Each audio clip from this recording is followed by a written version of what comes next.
ہر شخص جل رہا ہے نفرت کی آگ میں، ایمان تیرا بچا لے وہ رہبر تلاش کر۔ معزز بزرگوں، قابل قدر نوجوان ساتھیوں، آج کے جو حالات ہیں وہ کسی پر پوشیدہ نہیں ہے۔ چاہے آپ گاؤں کے سطح پر لے لیں، علاقے کے سطح پر لے لیں، ضلعی سطح پر لے لیں اور صوبائی سطح پہ لیں، یا آگے بڑھ کر بین الاقوامی سطح پر لیجیے، حالات بد سے بدتر ہیں۔ اس سے قبل میں نے یہ بتلایا بھی اور باقاعدہ اور باضابطہ پھر میں آپ کو گوش گزار کر دینا چاہتا ہوں، بتا دینا چاہتا ہوں کہ آج کی یہ نشست بلا تفریق مسلک، اتحاد علماء، حفاظ، ائمہ مساجد، معلمین مکاتب و مدارس، قوم و ملت کے ذمہ داران کے تعلق سے ہے۔ ہمارے بیچ اتحاد کی اور اتفاق کی باتیں ہوتی رہی ہیں، باوجود اس کے ہم کس قدر اتفاق اور اتحاد میں کامیاب ہوئے ہیں وہ ہم کو اور آپ کو معلوم ہے۔ اور ابھی حالیہ دنوں میں بھی کئی تنظیموں کے ذریعے سے اتحاد پر بات ہو رہی ہے، بات چل رہی ہے، پیغام محبت کے نام سے بھی پروگرام چل رہے ہیں۔ ہمارا اور آپ کا گلہ شکوہ اس پر قطعی نہیں ہونی چاہیے کہ فلاں تنظیم نے اتحاد اور اتفاق کا مشن چلایا لیکن وہ تنظیم کامیاب نہیں ہوئی۔ ذاتی طور پر کسی صاحب نے اگر اس مہم کو اور اس مشن کو چلایا وہ کامیاب نہیں ہوئے۔ کلکم راعی وکلکم مسئول عن رعیتی کے تحت ہم سب ذمہ دار ہیں اور ہم سبھی سے اپنے اپنے ماتحتوں کے بارے میں سوال کیا جائے گا۔ اللہ پاک نے جن کو جیسی صلاحیت دی ہے، جیسی استعداد دیا ہے، اس استعداد اور اس صلاحیت کے حساب سے ان سے حساب لیا جائے گا، پوچھ گچھ ہوگی اور جواب دیے بغیر کوئی چارہ کار بھی نہیں ہوگا۔ جواب بھی دینا ہی ہوگا کہ آپ کو جس صلاحیت کو میں نے بنایا تھا قوم و ملت کے لیے، اس کی تحفظ کے لیے، شریعت کی تحفظ کے لیے، قرآن کی تحفظ کے لیے، بچے اور وہ بچیاں جو آج کے زمانے میں ارتداد کی شکار ہو رہی ہے، وہ نوجوان طبقہ جو بے راہنمی کا شکار ہو رہا ہے، اس سلسلے میں آپ نے کیا محنت کی، کیا سعی کی، کیا کوشش کی، یہ پوچھ گچھ تو انسان کی صلاحیت کے حساب سے ہوگی اور ہو کر رہے گی۔ اس حساب سے جو تنظیمیں، جو تحریکیں کام کر رہی ہیں وہ کر رہی ہے اور ہم سے اس سلسلے میں جو بھی ہو سکتا ہے معاونت کرنا چاہیے۔ اگر کوئی طریقہ کار کے اندر کمی ہے تو ہم کو وہ طریقہ بھی بتلانا چاہیے، لیکن افسوس کے ساتھ یہ بات کہی جا سکتی ہے کہ ہم بجائے اس کے کہ اس کی کمی پور کرنے کے لیے کوئی طریقہ بتاتے، کوئی لائحہ عمل تیار کرتے، ہم یہ کام نہ کر کے نکتہ چینی اور کمنٹمنٹ کرنا شروع کر دیتے ہیں۔ ہم کو اور آپ کو اس سے بچنا ہے۔ بہرحال بہت کم وقت میں آپ کو یہ بات بھی اسپشٹ اور صاف کر دینا چاہتا ہوں کہ یہ بلا تفریق مسئلہ تنظیم اتحاد علماء کے جو اغراض و مقاصد ہیں وہ یہ ہے کہ امت کے اندر اتحاد پیدا ہو، اور اس اتحاد کے ذریعے سے سماج کے اندر، معاشرے کے اندر جو برائیاں ہیں، خلفشار ہے، بربادیاں ہیں، یکے بعد دیگرے ہم اس پر قابو پا سکیں۔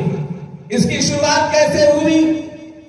اس کی تنظیم پرانی نہیں ہے، شروعات کیسے ہوئی میں تھوڑا آپ کو وہ بھی بتا دینا چاہتا ہوں۔ آپ حضرات ٹنڈوا، کمتا، راہم، کسیانی، ناوانی علاقہ اور خصوصاً اس سے متصل علاقہ جو کیرے ڈاڑی، پانڈو، کبیر، بریلوی مسلک اور بریلوی مزاج والوں کی ایک زبردست آبادی ہے۔ کمتا کے اندر ایک پروگرام ہوا مومن کانفرنس کے حوالے سے، اور پیغام محبت کے نام سے دعوت نامہ تقسیم کی گئی۔ اس روز اتفاق سے ہمارا پروگرام رانچی کا بڑا ایمرجنسی تھا، لیکن جیسے ہی یہ خبر ملی میں سارا پروگرام کو ترتیب دیتے ہوئے میں اس پروگرام میں پہنچا۔ بات کرنے کا موقع مجھ کو بھی دیا گیا۔ میں نے ایک سوال کیا اپنی بات چیت کے بیچ میں کہ یہ پیغام محبت کا دائرہ کیا ہے، میں اس کو پہلے سمجھنا چاہتا ہوں، اس کے بعد آگے کی بات میں کروں گا۔ یہ چند حضرات ہم لوگ جو بیٹھے ہیں، یہ پیغام محبت کی جو بات ہے، یہ محبت ہم ہی تک سمٹ کر رہنی ہے، یا پیغام محبت کو یہاں سے نکل کر ہم سب جو یہاں حاضر ہیں، ہم اپنے نوجوانوں کے پاس بھی لے کر جائیں گے، بچوں کے بیچ میں لے کر جائیں گے، مستورات کے اندر اس بات کو عام کرنے کی کوشش کریں گے، یا پھر یہیں تک سمٹ کر کے رکھیں گے؟ تو نہیں، اس کو عام کرنا ہے، پیغام کرنا ہے۔ تو پھر اس کے بعد ہم لوگ جو فرقہ پرستی کے جھگڑے میں ملوث رہتے ہیں، اس کا کیا ہوگا؟ اس فرقہ پرستی کی برکت سے جو لوگ اپنی دکانداری کرنا چاہتے ہیں، ان کی دکانداری کا کیا ہوگا؟ اپنی فائدے کی تکچھل لابھ جو حاصل کرنا چاہتے ہیں، ان کا لابھ کا کیا ہوگا؟ بہرحال یہ سوال میرا کھڑا ہوا تھا، لیکن اس پر سکتہ داری ہو گئی ضرور مجلس اور محفل کے اندر کہ بھائی یہ بڑی قاعدے کی بات ہے کہ اگر ہم پیغام محبت کو عام کیے ہیں تو چاہے وہ بریلوی مسلک سے لوگ ہوں، دیوبندی مسلک سے ہوں، ادروائز اور مسلک سے ہوں، یہ مسلکی معاملہ اپنی جگہ پر رہے، مسلکی معاملہ اپنی جگہ پر رہے، ہمارا ان سے کوئی چھیڑ چھاڑ نہیں، ان کا ہم سے کوئی چھیڑ چھاڑ نہیں، اور پھر اس کے بعد اتحاد کی بات کو لے کر کے ہم مضبوط اور منظم ہو جائیں، اور پھر اس طاقت کے ساتھ، اس طاقت کو اپنے ساتھ لے کر سماج اور معاشرے کے اندر جو کمیاں ہیں، جو خامیاں ہیں، اس کو دور کرنے کی ہم سب کوشش کریں۔ الحمدللہ اس بات کے نتیجے میں بس بہت جلد دوسری نشست اسی تعلق سے قائم ہوئی، اور اسی کمتے کے اندر قائم ہوئی، اسی کمتے کے اندر، اور بلا تفریق مسلک علماء، ائمہ، حفاظ، معلمین، ان سارے لوگوں کی شرکت ہوئی، اور بات جب کھل کر کے آئی الحمدللہ سارے لوگوں کا یک زبان ہو کر کے اس پہل پر اتفاق قائم ہوا۔ اب اس کے تحت اور وہ خاص باتیں جو بیسیکلی ضروری ہے، وہ یہ پہلا تو اتحاد اور اتفاق قائم ہو، اور پھر یہ کہ ہر بلاک وائز یہ پروگرام چلے، انتخابی عمل بھی ہو، ہر بلاک میں اس کے لیے ذمہ دار بھی ہو، ممبران بھی ہو، اور یہ سب جب کام ہو جائے تو کام ہو جانے کے بعد بھی اور کام ہوتے ہوئے بھی جو بنیادی طور پر ضروری ہے وہ بات بھی ہوتے رہنی چاہیے، اور اس پر عمل بھی ہوتے رہنا چاہیے۔ دوستو اور بزرگوں، ہمارے بیچ ہمارے جو معلمین ہیں، ہمارے ائمہ حضرات ہیں، مدارس کے اندر، مکاتب کے اندر جو خدمات دے رہے ہیں، آپ سینے پہ ہاتھ رکھ کر کے فیصلہ کیجئے، غور کیجئے کہ زمانہ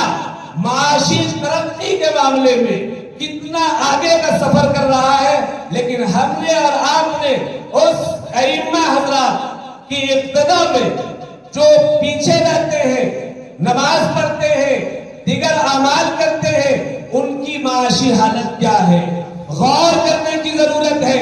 ایک عام لڑکا جس کی کوئی حیثیت ہمارے گاؤں کے اندر نہیں ہے، وہ کتنی آمدنی کما رہا ہے، کر رہا ہے، اور ہم پورا گاؤں مل کر اپنے امام کو کیا دے رہے ہیں۔ اس ہماری تعاون سے امام کی زندگی میں کتنی خوشحالی رہے گی۔ بہرحال اس پر فکر کرنا اور بڑی مضبوط سے فکر کرنا۔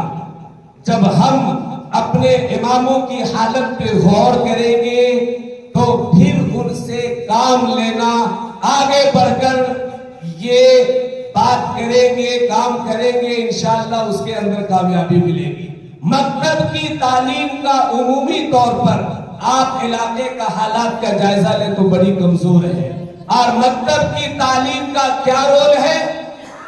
جن بچوں نے مکتب کی تعلیم کو مضبوط سے حاصل کیا، میں پوری ذمہ داری کے ساتھ کہتا ہوں، چاہے وہ آگے کی تعلیم کے لیے، اونچی تعلیم کے لیے اپنے ہی ضلع سے باہر یا پھر صوبے سے باہر کا سفر کیا، یہ کہنا مجبوری بنی ہے ان بچوں کو دیکھ کر ان کے استادوں کو کہ اس بچے کی تعلیم بنیادی طور پر ایک اچھے استاد کی سرپرستی اور نگرانی میں ہوئی ہے۔ مشاہدہ کیا ہے ہم لوگوں نے، تجربہ کیا ہے۔ ہم چاہتے ہیں کہ ہماری ناموری اور ہمارے بچوں کی ناموری اپنے ضلع سے باہر اور صوبے سے باہر ہو، تو پھر ہم کو اپنی امام اور معلم کی حالت پر اچھی غور کرنی پڑے گی۔ کریں گے انشاءاللہ ہم سب۔ مدارس کی تعلیم پر ہمارا اور آپ کا صرف نکتہ چینی ہوتا ہے۔ فلاں مفتی صاحب مدرسہ چلا رہے ہیں، فلاں مولانا صاحب مدرسہ چلا رہے ہیں، ارے کچھ نہیں، بس وہی تعلیم جو دینی تعلیم یہ لوگ دیتے آئے ہیں۔ آج ماڈرن زمانہ کی تعلیم چل رہی ہے، اس پر ان کی کوئی کوشش نہیں ہے، کوئی پہل نہیں ہے۔ دوستوں اور بزرگوں، ہم کو سمجھنے کی ضرورت ہے۔ ہمارے بیچ اگر قاری حسن صاحب تشریف رکھتے ہیں اور یہ امداد العلوم ایک مدرسہ چلا رہے ہیں، تو اپنے طور پر جو ان کو فکر کرنی ہے، کوشش کرنی ہے، یہ کر رہے ہیں، چلا رہے ہیں۔ 30 40 50 بچوں کو لے کر کے ان کے کھانے پینے کا نظم، ان کی رہائش کا انتظام یہ کیے ہوئے۔ ہم اگر چاہتے ہیں کہ ان کے مدرسے کے اندر ماڈرن زمانہ کی تعلیم شامل ہو، کمپیوٹر کی تعلیم شامل ہو، اچھی انگلش کی اور اچھی گنیت کی تعلیم شامل ہو، کیا ضروری نہیں ہے کہ آپ ان کے قریب ہو کر کے ان کی حالت کو جائزہ لینے کی کوشش کریں، اور ہم یہ کہیں کہ آپ کے یہاں کمپیوٹر کی بھی تعلیم ہو؟ اس کے لیے ہم سب مل کر آپ کو 10 سسٹم دیتے ہیں۔ اس کے لیے استاد کی کیا پوسٹ آئے گا، کیا ماہانہ تنخواہ ہوگی، اس کو بھی ہم لوگ دیں گے۔ تو بتائیے کہ ہم اگر کمٹمنٹ کر رہے ہیں تو وہ ختم ہو کر کے اچھا عروج پر یہ مدرسہ نہیں پہنچے گا۔ وہ تعلیم جو حیدرآباد کے اندر دی جاتی ہے، وہ تعلیم جو اتر پردیش اور مہاراشٹر اور گجرات کے اندر دی جاتی ہے، اگر ہم سسٹم کے تحت ہم علاقہ والے محنت کریں گے تو یقین کے ساتھ اور ذمہ داری کے ساتھ یہ بات کہی جا سکتی ہے کہ وہ تعلیم ہمارے گدھور کے اندر بھی ہوگی انشاءاللہ۔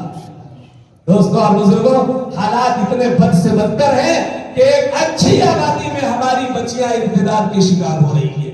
اچھی تعداد ہے اس کی، سب لوگ سوشل میڈیا کے ذریعے سے اس بات کا مشاہدہ کر رہے ہیں، دیکھ رہے ہیں اور سن رہے ہیں۔ آخر ان کو ارتداد کی شکار ہو رہی ہے، بیسیکلی اس کے وجوہات کیا ہے؟ اس کے وجوہات کیا؟ الحمدللہ ہماری بچی، ہم جیسے لوگوں کی بچیوں کا بھی یہ معاملہ ہے، ہم جیسے بچیوں کا بھی یہ معاملہ ہے کہ ابا حضور مسجد کے اندر ماشاءاللہ آ رہے ہیں، دینی تعلیم اور دینی سلسلہ سے ان کا لگاؤ بھی ہے، اور وہاں گھر کی حالت کچھ اور ہو رہی ہے۔ ہم پردے کا معقول نظم نہیں کر پا رہے ہیں۔ ہو کیا رہا ہے کہ ہم تو جلسے میں پروگرام میں گئے ہوئے ہیں اور ہماری مسکولات بیچاری بازار کے اندر جا کر اپنی ضروریات پوری کر رہی ہیں۔ آپ دیکھ لیجئے، بڑی درد کے ساتھ میں اس بات کو آپ کے بیچ رکھ رہا ہوں کہ وہ کہا جو پہلے جو قدموں کے تلے تھے میرے ہی، پہلے جو قدموں کے تلے تھے میرے ہی، آج میری اوقات بتاتے پھرتے ہیں، آج میری اوقات بتاتے پھرتے ہیں۔ آپ دیکھ لیجئے غیر مسلم میں وہ طبقہ جو اپنے آپ کو فارورڈ طبقہ کہتا ہے، جن کا مشغلہ کھیل تماشا ناچ گان بجان ڈانس تھا، ان کی عورت آپ کو بازار کے اندر ایک بھی نہیں ملے گی، ان کی عورت آپ کو بازار میں ایک بھی نہیں ملے گی۔ وہ بیکورڈ طبقہ اور وہ مسلم کا طبقہ، اس کے اندر کی بچیاں مستورات، ہماری عورتیں بہویں، دیکھ لیجئے بازاروں کے اندر کیا ہو رہا ہے۔ بھائی یہ سب حالات رہیں گے اور پھر شام میں موبائل ان کے ہاتھ میں، وہ حالات تو یہی ہوں گے جس کا مشاہدہ ہم کر رہے ہیں۔ تو اس معاملے میں بھی ہم سب کو مل جل کر فکر کرنی ہے۔ نوجوان کا طبقہ کہنے کی قطع ضرورت نہیں ہے، آج کے زمانے میں کتنا بے راہ روی کا شکار ہوا ہے۔ ہم اس کے لیے یہ کوشش کریں کہ اس موبائل کا 100% صحیح استعمال ہو، وہ سیاسی بیداری اس کے اندر آئے اور پھر مسجد کے اندر صف اول میں بھی لا کر کے امام صاحب کے پیچھے نماز پڑھے۔ ہمارا نوجوان طبقہ اتنا باکمال کیسے ہوگا، اس پر فکر کرنے کی ضرورت ہے۔ مجموعی طور پر سماج میں سیاسی بیداری پیدا ہو، اس کی فکر کرنے کی ضرورت ہے۔ ہاں، یہ تمام فکروں پر ہم قابو تب پا سکیں گے جب بلا تفریق مسلک ہم متحد ہوں گے، سب کام آسان ہو جائے گا۔ اتحاد کی برکت سے ہی سارا کام ہوا ہے، سارا کام ہوگا۔ یہ مختصر سا خاکہ تھا، کیونکہ ہمارے بیچ بہت حضرات تشریف رکھتے ہیں۔ ہم چاہیں گے کہ یہ جو محنت، یہ جو سلسلہ چل پڑا ہے، یہ سلسلہ کس حد تک صحیح ہے، اپنا اپنا لوگ اظہار خیال بھی پیش کریں گے، اور اس کے بعد انتخابی عمل بھی ہوگا۔ اندور بلاک کے صدر اور سیکریٹری، نائب صدر، نائب سیکریٹری خزانچی کا انتخاب بھی ہوگا، اور ہمارے بیچ اس سلسلے کی بڑی جانفشانی اور بڑی محنت اور بڑی مجاہدہ اور بڑی مشقت کے ساتھ اس پروگرام کو جو آگے بڑھا رہے ہیں، ریڈ کی حیثیت رکھا رہے ہیں، وہ ٹنڈوا کا کمتا جو آبادی ہے، جناب عبدالسبحان صاحب، دامے دل میں قدمے سخنے، جو ہو سک رہا ہے وہ کر رہے ہیں۔ الحمدللہ ہم لوگ بھی لگے ہوئے ہیں، آپ حضرات بھی لگے ہوئے ہیں۔ بہت جلد ان کی اس وقت ہمارے بیچ حاضری ہوگی۔ راستے میں ہے، فون آیا کہ ہم راستے میں ہیں، آ رہے ہیں، کلکتہ کا سفر ہوا تھا اچانک کسی پروگرام کی وجہ سے، وہ آئیں گے، تشریف رکھیں گے۔ بہرحال ہم چاہتے ہیں کہ جو باتیں ہمارے بیچ بتائی گئی ہیں، آپ حضرات بھی اس سے واقف ہیں، ہم قابو کیسے پا سکیں گے ان حالات پر، یہ تنظیم کیسے آگے کا سفر کر سکے گی، اس سلسلے میں اظہار خیال پیش کرنے کے لیے میں آواز دیتا ہوں دواری جامع مسجد کے امام و خطیب مولانا محمد جواد صاحب کو۔ کوشش کریں گے، کیونکہ بات تھوڑی میری اس لیے لمبی ہوئی کہ مجھے ایک خاکہ آپ کے بیچ پیش کرنا تھا، لیکن آپ حضرات سے گزارش ہے کہ اس سلسلے میں بڑی مختصر جہاں تک ہو سکے اختصار سے کام لیتے ہوئے اپنی بات رکھی جائے۔ شکریہ۔